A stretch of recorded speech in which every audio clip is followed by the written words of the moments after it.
Hi everyone, here Toby Walker, the Mind Engineer, again coming back to another episode of Rapid Subconscious Reprogramming. Today we're going to talk about when problems are really solutions. And this is an important topic that the other day I was debating with one of my clients, and he brought this chapter of a book that talks about this, and I thought it was going to be a very interesting topic to cover today. So let's get going onto this. Thank you for being here. If you're watching live on social media, #live. If you're watching replay, #replay, and let's get going. So thank you everyone again. Welcome back. We had took a little bit of time off, and now we're back again with these lives to offer as much as possible on how the mind works and how to start making changes. A lot of people out there that are struggling with different problems, like, could be, procrastination, it could be eating, it could be, lack of motivation, it could be different things that they're struggling in their life that they're not being able to achieve, meet their goals and things like that.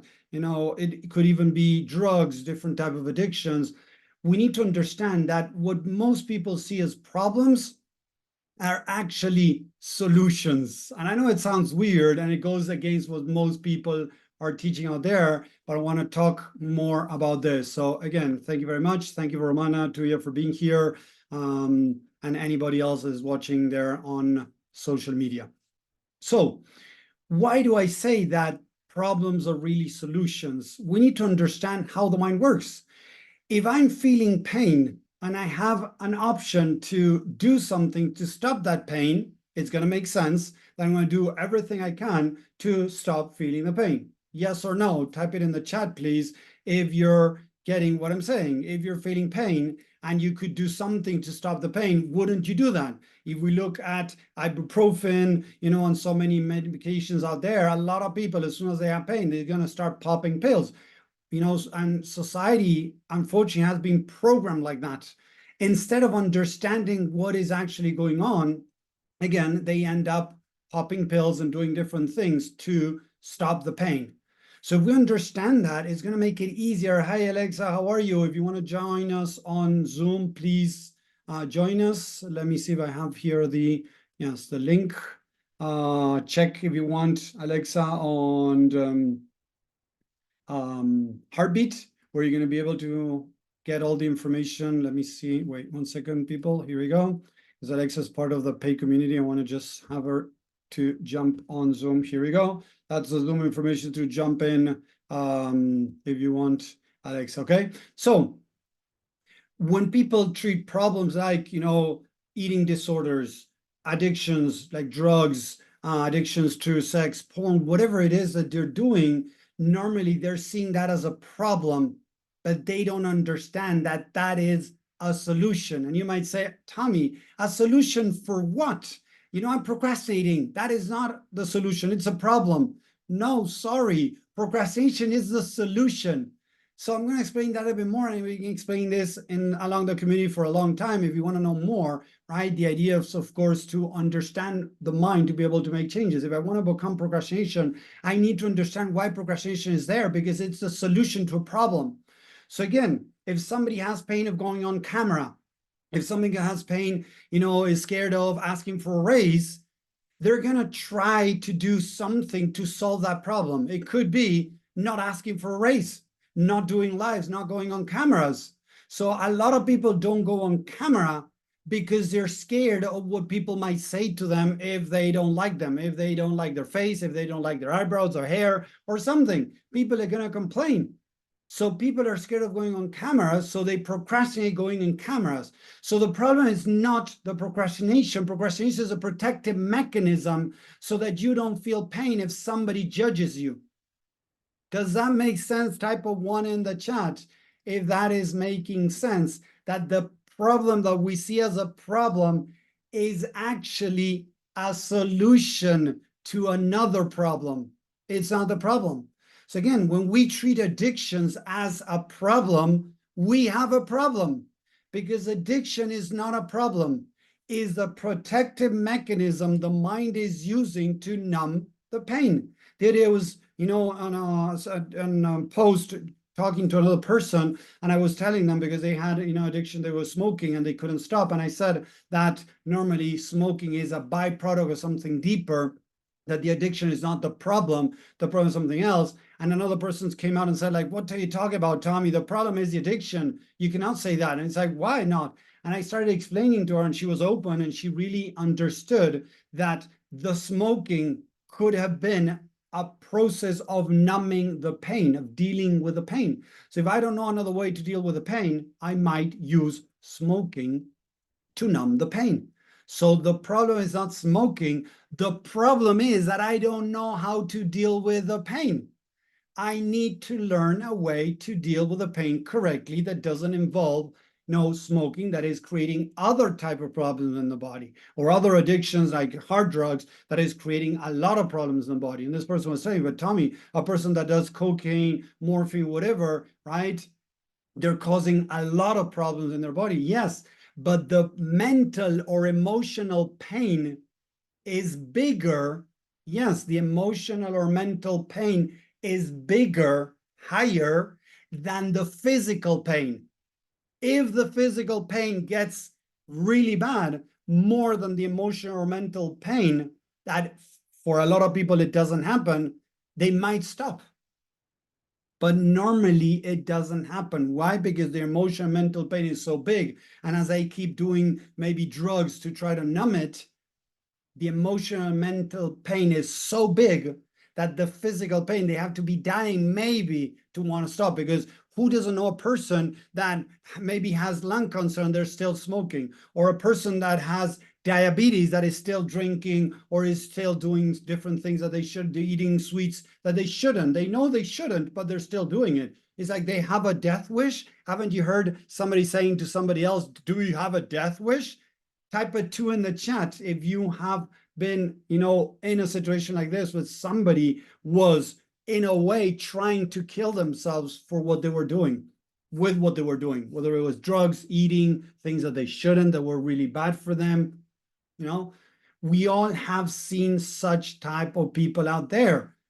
So why is it? Because again, the eating, the drugs, whatever it is, the procrastination is not the problem. A lot of people out there are treating the problem as a problem when it is a solution. It is not the problem. So I need to really dig deeper. So it's very easy to, a lot of people out there in procrastination, have a to-do list, have, set a goal, have a bigger why. That doesn't work for most people, because if that were true, and people are teaching this for the last 30, 40 years, we wouldn't have people today in millions around the world that are still stuck. Today, I had a conversation with a person that wants to work with me because he's struggling with procrastination. And I have dealt with this for many, many years in my life, and have helped people in their life with this too.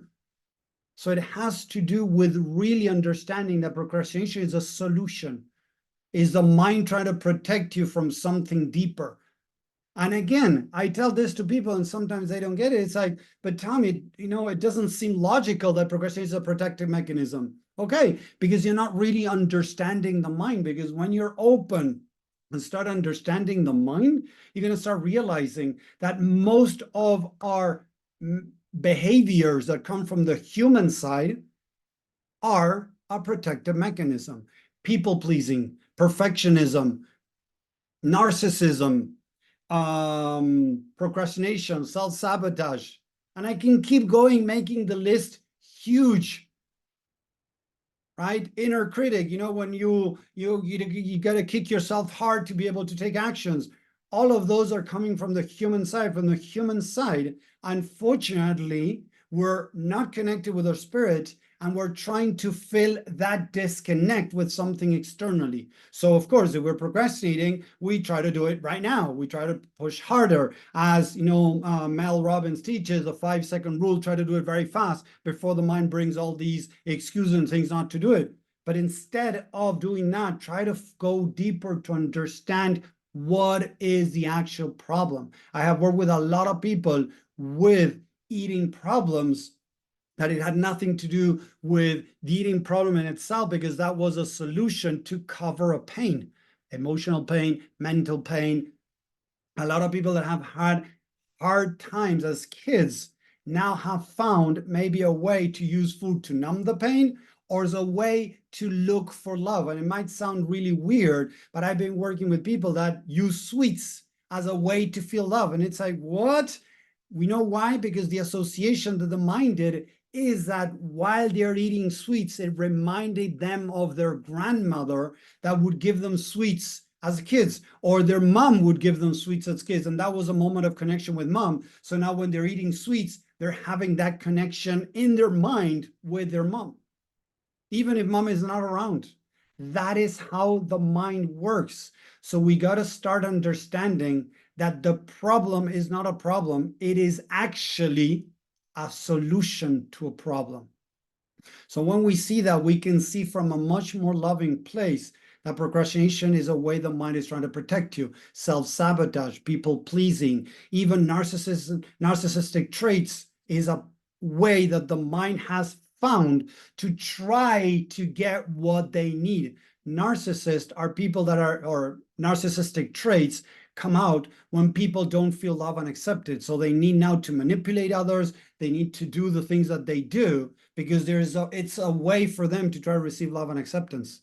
So instead of judging that trait that I'm having, procrastination, self-sabotage, perfectionism, control, OCD, whatever it is, I can start practicing seeing that in a much more loving way. It's a part of me, as Jordan Peterson, there you go, sorry. Jordan Peterson says we have different personalities. There's a part of me that created that procrastination, that self-sabotage, that perfectionism to try to protect me. So I don't see it as an attack that I need to attack that part of me to make it stop. Because again, as I always say, if my finger is hurting, I wouldn't go and smash it with a hammer so it stops hurting. It would be crazy for me to grab a hammer and, or cut my finger because it's hurting. I would try to understand why it's hurting. What can I do for it to stop hurting? This is the same, people. The mind is hurting because of that disconnect we have within, many times that disconnect from spirit, that lack of love and acceptance we had as kids many times. And now we're looking for that on the outside. And we're going to create behaviors to try to, as I normally say, seek to numb the pain of the lack of love and acceptance or find love. Procrastination could be a protective mechanism from feeling judged or criticized. So I'm stopping myself from doing something to not feel more pain. People pleasing is seeking for love. Perfectionism, seeking for love and acceptance. And that's how the mind works. So I hope this helps stop seeing a problem as a problem in most cases, not everyone, of course, everything that's going on, but in most cases, and I want to thank Peter for this, that he brought it to my attention, that a problem normally is a solution that the mind has found to deal with whatever challenge is going through. So instead of seeing it as a problem, I want you to invite you to see it as a solution, to explore the mind, to go deeper, to really identify the root cause. I talk to a lot of people that tell me, oh, Tommy, no, I'm not doing what I need to do. I procrastinate because I'm tired. No,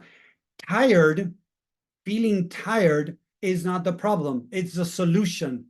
The mind is normally going overboard, trying to think so many scenarios to prevent you from feeling pain. So the feeling tired is not that is preventing you from doing things, is in a way the solution to deeper problems. You need to go deeper to identify why is the mind trying to control everything? Why is the mind thinking of all these negative scenarios that could happen? Because it might be protecting you. I work with a lot of people that don't stop worrying. Why don't they stop worrying? Instead of seeing worry as a solution, they see it as a problem. And yes, it is causing other problems, don't get me wrong. Yes, it is, of course, as whatever addiction we can talk about. That thing that you're doing could be causing other problems, but that's not the problem. It's a solution to a problem. So find the problem, and from there, you can start healing and reprogramming to start making changes. Let me know in the chat if this is making sense. Everyone, please type a 10 if this is making sense, or a yes if this is making sense. Let me know what you think about what I said. For the people, of course, on Zoom, we're going to stay here and we're going to do some Q&A. We're going to do some laser coaching. For the people that are following me on social media, I'm sharing this every week. We're doing Mondays and Wednesdays where I go live. Could be on my profile, could be in a group. You can become part of the community in themindengineer.com, themindengineer.com. Sign up to the community. You're going to be able to see more of these things where I offer a lot of insight on how the mind works and how to start making changes. I believe that we're spiritual beings living a human experience, and that human part has disconnected from spirit because nobody taught us how to connect, how to deal with the things that we're going through. And that's when we create behaviors that in many cases are keeping us stuck, are affecting us a very negative way. But if we don't understand how the mind works, it's very difficult to really connect with our true self, become who we really are, and be able to live from spirit and live a much more aligned life with what we truly are. And that's the idea with this. So thank you very much for watching. I hope it helped. Thank you, Casey, there for joining. If you want to know more, let me know, #community, and I'll send you the information to be able to join us. You have a free community and we also have a paid community. So I'm doing a lot for free to help millions around the world with this. So thank you very much again for watching. I hope you enjoyed this. I'm going to stay here now with the people from Zoom. Again, thank you and see you around. Bye. Have a great week.